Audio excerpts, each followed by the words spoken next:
The Ultra Elevation speakers are the most requested SVS speakers ever.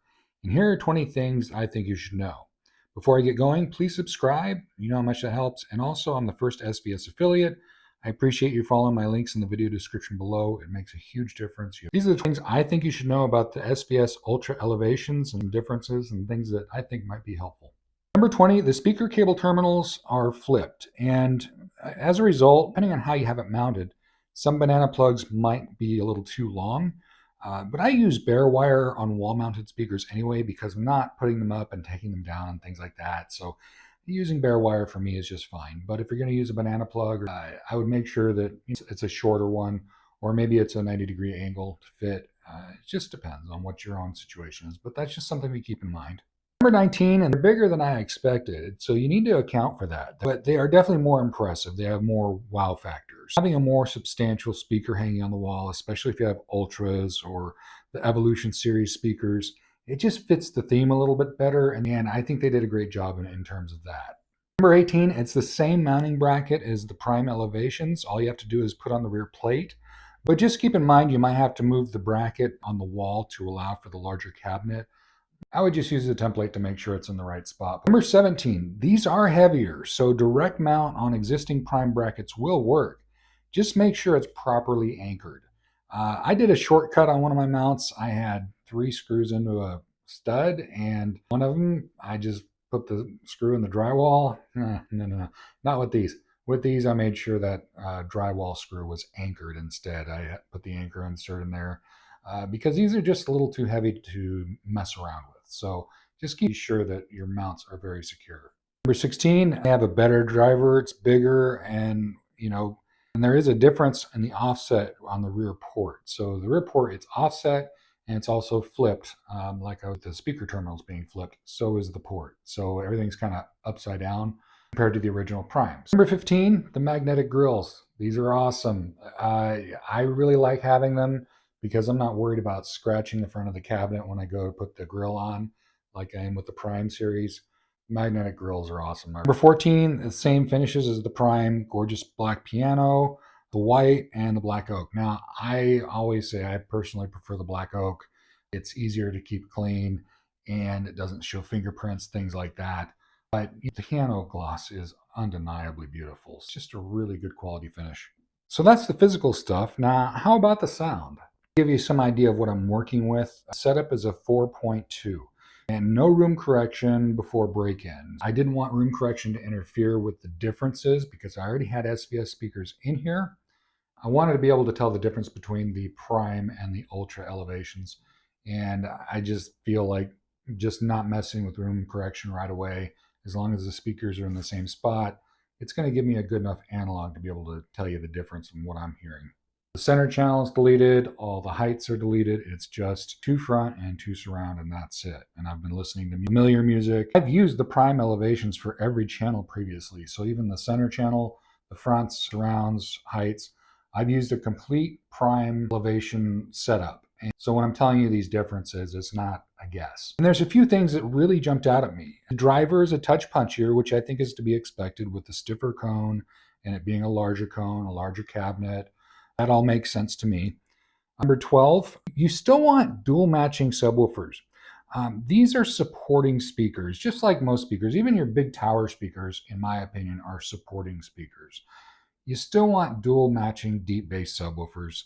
And you want to set these as small, anywhere from 90 to 120 hertz, depending on your taste. And will they go lower? Sure, but that's not where you want to set the crossover. It's a good idea to go at least 20 hertz above the rated response and a minimum of 80 hertz. And that's when you're running deep bass subwoofers. If you're running shallow subwoofers and you run a higher crossover, it can sound boomy. That's why some people don't recommend doing that. That's why I recommend going with dual subs. Not only can you hear all the bass, but you can run a higher crossover without any issues. Especially when you have dual matching deep bass subs, you don't have localization. There's 1,000 benefits to it. If you want good sound, if you're paying attention to my channel at all, that's the sound you're going for. People will argue, oh, you just need one. No, you need duals and you need to keep them matching. I'm not saying double your budget, just split your budget so you have dual matching deep bass subs. And then everything else, all the other speakers, whether they're towers, whether they're elevations, surround speakers, they're all supporting. And the Ultra Elevations are no different. And by the way, if you don't have deep bass subwoofers and you watch my channel, why are you sleeping on it? Get dual matching deep bass subwoofers. I'll put a list of my favorites in the video description below. They really do make a world of difference. It's not like, oh, new speaker cables, I can hear a slight difference. No, it smacks you across the face in terms of how much of a difference it is. I would prioritize that for sure. It makes a world of difference. Number 11, the new diamond-coated tweeters, they had me concerned. I'm not going to lie.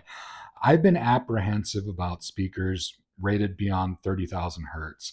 Very few audio enthusiasts can even hear up to 20,000 hertz. And you can check that for yourself with the sweeps that show you what frequency is as it's going through audible range, and you'll find out where you can't hear anymore. And also, as you age, your limit gets lower. So maybe you were able to hear 15,000 hertz before, and now you can only hear 12,000 because you've gotten older. That's normal. It's not a big deal. I wouldn't worry about it. The reason I bring this up is my hearing is what I would call easily offended. I had a traumatic brain injury. I have post-concussion syndrome from a moderate concussion back in 2001. And it's going to get worse with time. I'm going to have it the rest of my life. And it makes my ears more easily offended and easily irritated. So when I hear about a speaker that's rated above 30,000 hertz, I'm apprehensive. And number 10, why go so high? Why go so far beyond the human hearing limits? This is something I learned during the release of this. And I was like, okay, well, this starts to make sense. Breakup frequency is where the tweeter starts to fall apart. It starts to distort. Now, with most tweeters being above like 25,000 hertz, not a big deal, right? So why go higher? Well, it allows it to form in the audible range more effortlessly. You're not going to distort anywhere in the audible spectrum. And that's definitely the case with these. But what I was afraid of was being overly bright or harsh. I was based on prior experiences. I've heard other high frequency speakers. I couldn't stand them. I think to demonstrate the higher capability, many brands make the mistake of voicing them too brightly, creating a sonic signature that I wasn't comfortable with. Doing it right, in my opinion, would be barely noticeable at higher frequencies. Number 9, the sonic signature is very much SVS, yet better, which is to say there's almost no signature at all. Now, Gary Yakubian talked about this in their release video of the Evolution series speakers. And he talked about trying to have no sound signature at all. And I think that message might have gotten lost among all the other tech, or I wanted to expand on that. A lot of speakers have a sonic signature, both measurable and perceived. And speakers with the most pronounced sonic signatures are ones I don't care for. I didn't like it. Neutrality and the disappearance of the speaker and just hearing the content is really the sign of a good speaker. Number 8, just the sound.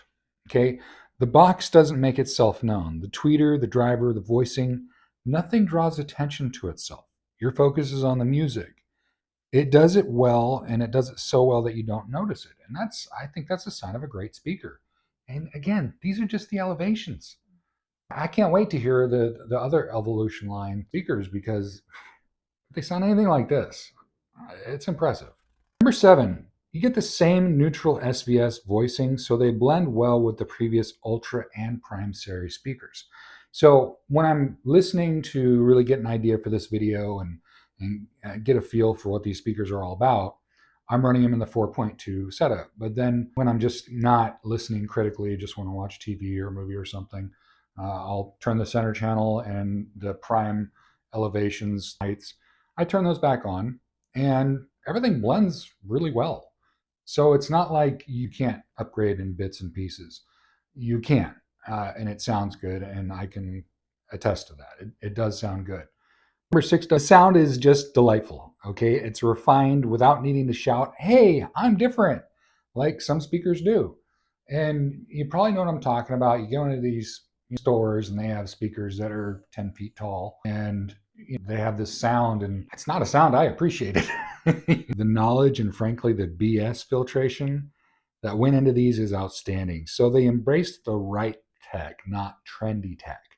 So to give you an idea, passive radiators, you find those in a lot of speakers. You won't find them in SVS speakers. They won't do it. And there's a reason, as it compromises the sound, and they just won't do that. Picking technologies that are actually useful and they make a difference. That's what's been done with these, and I'm hearing it, and it's nice. Number 5, these speakers will be compared against speakers in the 6-figure range, no question. That's not an exaggeration, and that's just hearing the elevations. Number 4, I see why these are getting such high praise. They put in ultra high performance tweeters without exaggerating them.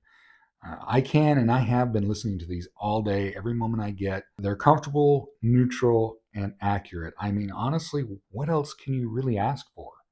Number 3, this is the first time I've heard an ultra high rated frequency speaker and not been turned off. I was kind of holding my breath on these. I had good expectations, but a healthy amount of fear that the tweeters might be overdone, and thankfully they're not. Number 2, nothing about these speakers have been a letdown. In my first video about the new Evolution series, without even hearing them yet, I said the Ultra Elevations are going to be a no-brainer upgrade, and that assumption holds true by a comfortable margin. I'm very happy to hear that because I kind of stepped out on the limb on that one, but I kind of knew what to expect. Number 1, the prime elevations, the smaller ones, will stay in the motorhome project due to the size and the weight. The mounts have held up, but I'm not willing to push my luck. Going down the road, everything gets shaken pretty well. And with the smaller prime elevations, it's worked out well for several years now. I don't want to take a chance and put the larger ones in there and maybe have those mounts fail. Because when they're hanging on a wall, that's one thing. When you're going down the road in a constant earthquake in a motorhome, that's a little bit more extreme, and that's not what these were designed for. Prime elevations have done it perfectly. The Ultras, I just feel like I'd be pushing my luck. But what it does say is that the mounts are stout. I've put them through their paces. I've probably put them through more testing than anyone else in terms of vibration and how strong they are. If you're doing a home theater and you've got all Ultra series or you've got all Evolution series, yeah, these fit right in and they make a difference and they complete the sound. I'm really happy with these. The Ultra Elevations are absolutely a no-brainer if you can make them happen. And honestly, I can't wait to hear the rest of the Evolution series. Stay tuned. I've got a lot going on here. I've got some changes I've been making. I haven't uploaded a video in a little bit. But yeah, stick around. Thanks so much for watching, and please subscribe.